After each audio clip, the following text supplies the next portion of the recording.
안녕하세요, 최정우입니다. 저희가 실패도 하고 성공도 하면서 했던 노하우를 오신 분들께 좀 조금이나마 전달될 수 있으면 좋은 자리가 되지 않을까 하는 생각으로 오늘 한번 얘기를 좀 해보겠습니다.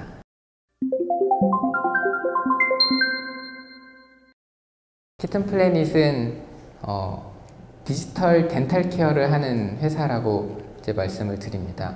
그래서 처음에 이쪽 비즈니스를 덴탈 케어 쪽을 하고 싶다라는 생각을 했을 때 아까 말씀드린 양치라는 부분도 있지만 구강 관리가 양치가 다가 아니더라고요. 보니까 뭐 치약도 중요하겠고 뭐 치간칫솔 아니면은 뭐 워터픽 같은 여러 구강 용품들도 있고 실제 치과에서 행해지는 예방, 교육, 관리, 그리고 진료, 치료에 대한 부분들도 덴탈 케어의 영역이긴 했거든요.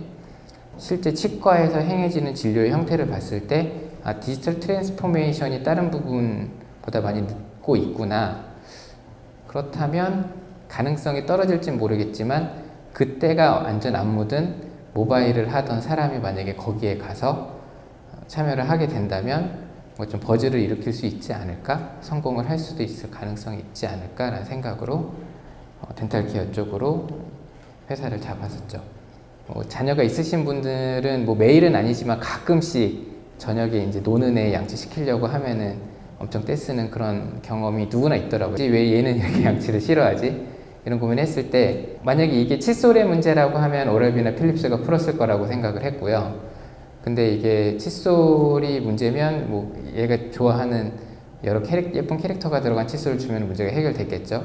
근데 그게 오래 못 가더라고요. 한 일주일 정도 되면 이제 실증 내고. 그러면 이게 단순히 칫솔이나 구강용품의 문제가 아니라 좀 교육 관점의 문제가 아닐까 하는 생각으로 저희가 만든 게 이제 브러쉬 몬스터라고 하는 이제 어린이 구강관리 서비스입니다. AR이라고 하는 부분이 저희가 생각했을 때 직접 체험 방식의 교육 수단이다 라고 저는 생각을 했어요. 공간지각력이 떨어지고 주장 능력이 떨어지는 아이들한테는 실제 자신의 얼굴 위에 어디를 닦아야 하는지를 좀 명확히 보여주는 부분을 만약에 적용을 한다면 아이들이 조금 더 쉽게 따라할 수 있지 않을까 이렇게 생각을 했습니다. 스마트폰이 마법 거울이 된다라고 하는 컨셉으로 봐주시면 되고요. 그래서 이렇게 아이의 얼굴과 치아의 위치를 인식해서 어디를 닦으라고 하는 거를 증강현실로 알려주고 잘 따라 했을 때 스마트 칫솔에 있는 모션 센서가 분석해서 잘 따라하고 있다, 어디를 닦았는지까지 알 수 있는 기능이 탑재된 칫솔이라고 봐주시면 됩니다. 기본적으로 앱 자체가 기능성 게임이 적용이 됐다라고 봐주시면 돼요. 2017년 4월에 설립을 한 다음에 저희가 처음에 냈던 거는 앱을 먼저 냈어요. 시장에 앱을 먼저 무료로 풀어서 그 기능에 대한 검증을 해보자라는 생각으로 앱을 먼저 출시를 해서 사람들이 쓸 수 있게 좀 했었습니다. 그래서 사실 앱을 쓰다가 스마트 디바이스를 구매하는 사람들도 많아요. 저희 역시도 그 퍼널을 잘 설계하려고 노력을 하고 있고요. 그래서 사실 그 부분에 있어서 벤치마킹 할 수 있는 회사는 없었어요.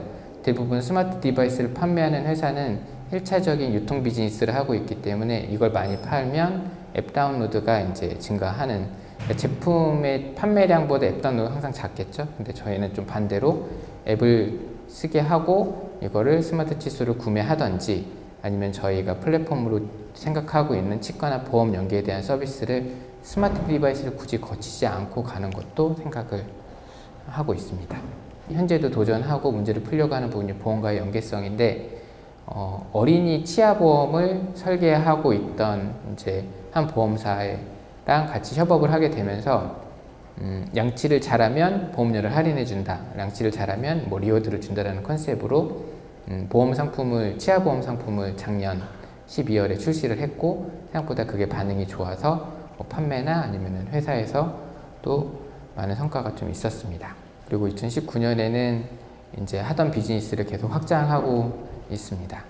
사실 헬스케어라는 그냥 도메인을 크게 본다면 엄청나게 큰 시장이고 사실 뭐 이 시장 규모가 뭐 몇백 조라는 거를 언급하는 게 좀 무의미할 정도로 큰 시장이기는 한데 이거를 왜 말씀드리냐면 사실 저희가 어떻게 쪼그라드는지를 한번 보여드리고 싶었거든요. 스타트업이 하는 비즈니스 자체가요. 그래서 헬스케어 안에는 여러 가지 또 의료에 관련된 분야가 있고 그 중에 이제 덴탈 케어가 있고 덴탈 케어 안에는 예방하고 관리하는 영역이 있으면 치료에 대한 뭐 임플란트, 뭐 치과 기자재라든지 아니면은 뭐 브릿지라든지, 근데 여기까지 쪼그라들었는데 이 안에서도 어린이 예방 덴탈 케어 안에서도 뭐 전동 칫솔이 있을 수도 있고 뭐 불소 도포 같은 게 있을 수도 있고 치과에서 하는 예방 프로그램이 있을 수도 있고, 사실 칫솔 시장보다 치약 시장이 더 크더라고요. 치약은 떨어지면은 사는데 칫솔은 벌어져도 잘 어른도 아이들도 안 사다 보니까 중요한 제품인 거는 맞기는 한데 그래도 되게 작아요. 스마트 칫솔, 왜 칫솔에 블루투스가 필요하고 왜 앱으로 해야 되지라는 의문을 제기했을 때 국내에서도 100억밖에 안 되는 시장이거든요. 근데 100억 시장에서 저희가 100%를 먹어도 저희가 뭐 매출을 회사 가치로 평가한다고 해도 100억 밸류면은 되게 작은 거죠. 이렇게 스케일업이 안 보이는 아이템이라고 생각해요. 그렇게 보면은. 근데 여기서 이제 올라가야 되는 거죠, 저희는. 그래서 사실 저희가 단순히 스마트 칫솔이든 전동 칫솔이든 일반 칫솔이든 어린이 칫솔이든 성인용 칫솔이든 제품을 만들어서 판매하는 비즈니스를 한다라고 하면 가장 1차원적인 비즈니스 모델이고 대부분 가장 많이 하고 있는 비즈니스 모델이겠죠. 그래서 제품이든 서비스를 이제 화살표가 반대가 됐네요. 제공하고 사용자가 업체한테 비용을 지불하는 그 형태가 1차적인 비즈니스 모델이고, 현재까지 저희는 이 비즈니스를 철저하게 하고 있어요. 당연히 경쟁사가 나올 거고, 그런 컨셉에 아무리 특허를 막는다고 해도 회피해서 또 제품이 나올 거기 때문에 이 비즈니스를 하는 것은 사실 스타트업의 목적은 아니라는 생각은 했어요. 인정하는 이제 기존 산업의 비즈니스 모델인 거를 파악을 한 다음에, 그러면은 만약에 저희가 스마트 AR 칫솔에서 덴탈 케어 플랫폼으로 가겠다고 제목에도 밝혔는데 사실 어떤 식으로 가야 되는지를 고민을 이제 하게 되겠죠. 보험이라고 하는 거는 수학에서 대수의 법칙이라고 하는 룰을 따라요. 그래서 많은 사람들이 쏟아낸 통계 데이터를 바탕으로 그 질환의 발생률과 그 질병이 발생했을 때 그 지급률 얼마가 드느냐를 따져서 그걸 확률적인 분석을 통해서 계리라는 과정을 통하면 보험료에 대한 산정과 보장 범위가 나오거든요. 근데 치아보험 자체가 그거를 따지기에는 데이터가 너무 없는 상황이더라고요. 사업을 시작하고 보니까. 그러면은 우리가 그 데이터를 가지고 있다면 보험회사랑 딜을 할 때 훨씬 더 유리한 위치에 쓸 수 있지 않을까라는 생각을 했었습니다. 그리고 공감하는 부분이시겠지만 치과라는 그 진료 과목의 특성이 좀 신뢰를 받지 못한다는 부분, 치과에 대한 신뢰도가 많이 떨어진 상황이에요. 그러면은 제가 치과를 경영하는 치과의사 입장에서 보면은 저 신뢰도를 올리고 내가 제공하는 서비스가 되게 합리적이고 좋은 서비스를 제공하고 있다라고 하는 브랜딩 자체가 필요한 상황이고요. 치과 입장에서는 뭔가 좀 이노베이션이 필요한 상황이라고 판단을 하고 있습니다. 보험 쪽에서 본다면 덴탈 케어 회사가 보험사한테 제공해야 되는 가치는 비용 절감 효과라는 게 뭐냐면, 디지털 덴탈 케어 회사가 사용자한테 좋은 서비스를 제공해서 사람들의 구강 질환이 덜 생겨서 구강 건강이 좋아지면 당연히 임플란트 4개 할 거 안 하거나 1개만 할 수 있겠죠. 1개 한 사람이 옆에 치아를 잘 관리를 잘 해서 임플란트 한 걸 안 하게 되면 보험사 입장에서는 보험료는 내고 있기는 하지만 당연히 보험금 청구를 안 하니까 비용 절감 효과가 있다라고 보여진 부분이에요. 아까 말씀드린 것처럼 이런 덴탈 케어에서의 구강 관리가 의료비의 감소로 이어질 수 있느냐라는 부분인데, 사실은 양치를 열심히 하면 의료비 감소까지 가기 전에 우선은 구강 질환이 감소될 수 있느냐에 대한 저 화살표가 맞을까? 라는 부분이 있겠죠. 아무리 구강 관리보다 유전적인 질환이 요인이 더 클 수도 있고요, 사실은. 그래서 저희의 어떻게 보면 데이터의 핵심은 구강 관리와 구강 질환의 감소를 연결할 수 있는, 정량적으로 저거를 증명할 수 있는, 얼마나 구강 관리를 잘하면 얼마나 구강 질환이 감소하느냐라고 하는 부분을 검증하는 게 이 사업의 핵심이라고 생각을 하고 있어요. 그런 관점에서. 그러면은 1차적인 저희의 가장 큰 질문은, 키튼플랜의 가장 큰 질문은 애든 어른이든 어떻게 하면 양치를 잘할 수 있을까를 고민을 하겠죠. 여기까지가 좀 부족하지만 그래도 덴탈 케어의 비즈니스 모델에 대한 부분을 좀 제 나름대로 정리했던 부분이었고요. 이제 뒷부분은 저희가 이제 사업을 하면서 제가 느꼈던 회사는 도대체 어떻게 하는 거고 사업은 뭐지라는 거를 좀 정리한 부분입니다.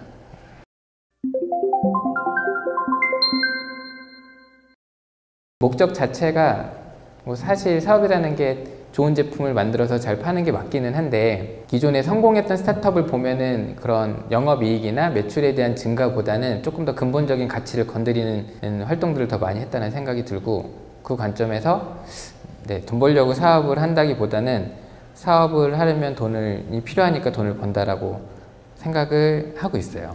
저는 사업이라는 게 만들어서 잘 파는 게 당연히 주한 활동이고 그러긴 한데, 좀 기존의 구매 비즈니스 모델에서는 그게 중요했겠지만, 뭔가 make the world better 맨날 이런 거 외치는 스타트업한테 결국 중요한 거는 사업의 관점이 고객을 찾고 넓혀가는 과정이라고 저 스스로는 정의를 하고 있어요. 제품은 파는 게 아니라 팔리는 형태로 만들어야 되고, 그리고 사용자는 우리가 억지로 이렇게 끌어모은다기보다는 모일 수 있도록 환경을 만드는 거고, 그리고 이익이나 매출은 내는 게 아니라 나는 거다.